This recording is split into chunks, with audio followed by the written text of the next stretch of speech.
process of introducing Sadhguru Jaggi Vasudev, who's been described in many different ways in my profession by people from my profession. We've called you a maverick, we've called you a monk on a motorcycle, we've called you a glamorous, flamboyant guru. But for your devotees, you are simply Sadhguru.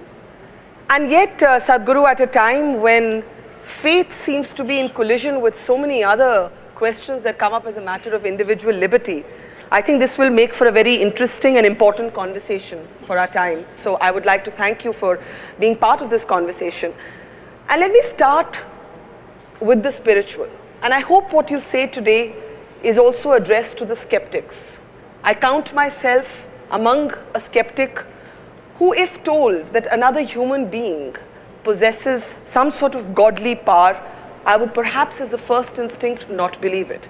But what I find interesting about what some of your sayings is captured by Arundhati Subramaniam in this book, is that you're actually saying that what we experience beyond our five senses, anything that we experience beyond the five senses can be called God, can be called power, or can be called yourself. So if God doesn't necessarily exist, why do we need gurus? Why do we need Sadhguru?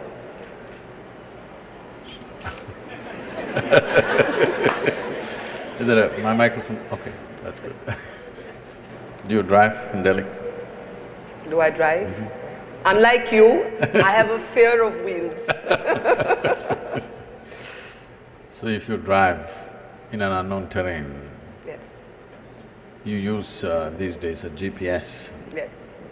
Usually a strange woman will tell you, turn right. You turn right. She says, turn left. You say, turn left.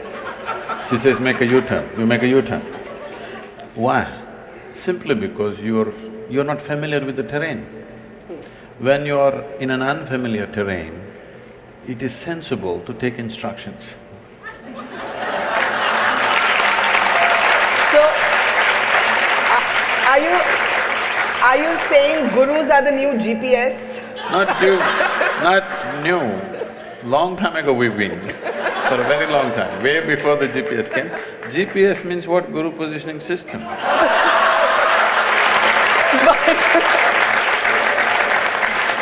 But you know, I have to say that while I don't drive, I've often sat in a car and heard that girl's voice on Google Maps, and often Google Maps does not give you the right advice. You can change it to your man's voice if you wish.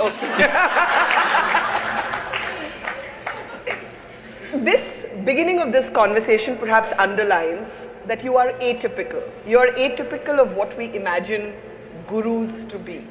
We expect people who don't crack jokes. We expect people who don't have a zest for life.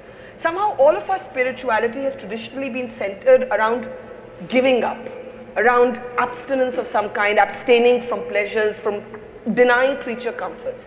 Why do you believe that the material can coexist with the spiritual?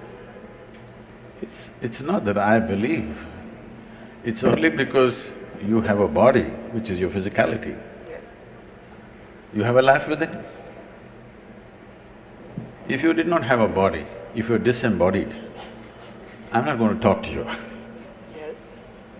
Because with disembodied beings, you don't have conversations, okay? I know people… People do talk to ghosts. People are trying to do that these days. Yes. Because they're not in talking terms with the living. They choose the dead. Because you can make the dead speak whatever you want. The living will speak what they want. It's a big problem. It's a very serious problem in a conversation, because I will say what I want to say. But if I was dead, you can make me say whatever you want to say. But because you can do both sides of the conversation. But if your philosophy, or you hate the word philosophy, I know, if your technology of inner engineering, and we'll talk more about that in just a moment, is available to all of us to, in a sense, find strength within ourselves, Sadhguru, then does that mean that the atheist and the agnostic and the skeptic can also embrace spirituality? Is inner engineering only for those who believe, or is it for anyone who asks questions? The previous question is a loaded one, still not answered fully. Yes, I know, I haven't given up on it yet. Coming to this, See, you're putting atheists and agnostics and skeptics together. It's a wrong classification. Atheists and theists are together, they're one kind. Because they both have certainty. Both believe something that they do not know. Both are not sincere enough to admit that they do not know. Yes. This is the biggest problem. The biggest problem in the world is people are still not straight enough to come to a place, what I know, what I do not know, I do not know. Because they have not realized the immensity of I do not know. I do not know is the basis of longing to know and seeking to know and the possibility of knowing. The moment you destroy I do not know, you destroyed all possibilities of knowing. So this is atheism and this is theism. They're not different. They're in the same boat, they pretend to be different. One believes positively, another believes negatively, but they both believe something that they do not know. One person, a well-known person in the country who goes about claiming he's an atheist all the time, one day comes up to me, somebody just introduces me first time. I say, Namaste. He says, do you know I believe there is no God? I said, I don't even believe that. Do you mean Javed Akhtar? I'm not…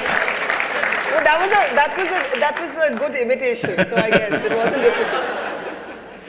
I'm not taking names, I'm saying, the thing is, you also believe something, you don't seem to understand that. Yes. The most important thing is to come to this place of being utterly straight and sincere with life. What I know, what I do not know, I do not know. If you come to this much, if you closely pay attention to everything around you, you will see with all this scientific exploration, we do not know even a single atom in its entirety, that's a fact. So what is it that you know, Sadhguru?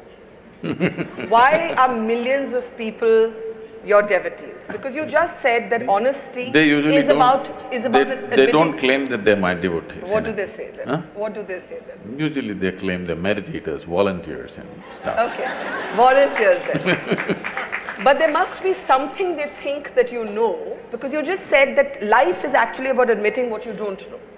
The corollary to that is there are things that you do know. We do know we are sitting at the Habitat Center Amphitheatre at this moment in Delhi. That we know. What beyond this, Sadhguru, do you know and what do you not know? I've asked you like in the question of more existence now. What do I know? I don't know anything except this one. I know this piece of life from its origin to its ultimate. Everything that I need to know about this life, I know. And I see every other life is actually the same thing if you look deep enough. So in that context, because today modern science is coming to this, there is a theory which is evolving, which is called as constructional theory. What they're beginning to say is, whether it's an amoeba or a grasshopper or a earthworm or a bird or an animal or an elephant or you or me, or the whole cosmos, the fundamental design is same. It is only a question of complexities and sophistication of the same design. So this is something always the yogic science has been saying, that if you know anda, you know pindanda, if you know the atomic, you know the cosmic. Because the fundamental design is same, it's only a question of complexity and sophistication of what's happening. So fundamentally, if you know this piece of life, you know everything by inference. But when you say this piece of life, do you mean yourself? Do you mean this moment? What do you mean by this piece of life? You are a piece of life, aren't you? Are you life or you're media? Are they mutually exclusive? No, because people have mediums, that's why I'm saying. I would hope I'm a flesh and blood person, unless somebody knows better. Flesh and blood you gathered, Yes, isn't it? yes. What you call as my flesh and blood, you slowly gathered over a period of time. If this much accumulation of flesh and blood, this much impressions have to be gathered, there must be something more fundamental, isn't it?